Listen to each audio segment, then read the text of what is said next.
Tinanong niyo ako kanina, sang-ayon ba sa pagkakaroon ng pagkakaunawaan o mas pagkakahiwa-hiwalay natin ang pagdinig na ito? Tingin ko yung pagdinig, hindi. Pero kung gagawin namin itong hakbang na ito nang hindi pinag-aaralan ng lubusan, marahil ay hindi ito makakatulong sa pagkakaisa natin at dadagdag sa posibilidad na magkawatak-watak tayo lalo.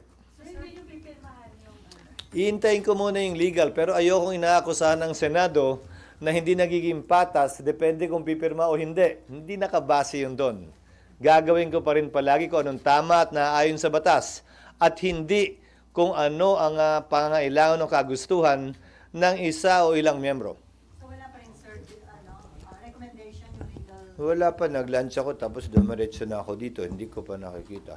So kung sakaling mag-request si Senator Amy para doon sa panibago na sa PINA, hindi niyo yun actionan hanggat walang Hanggang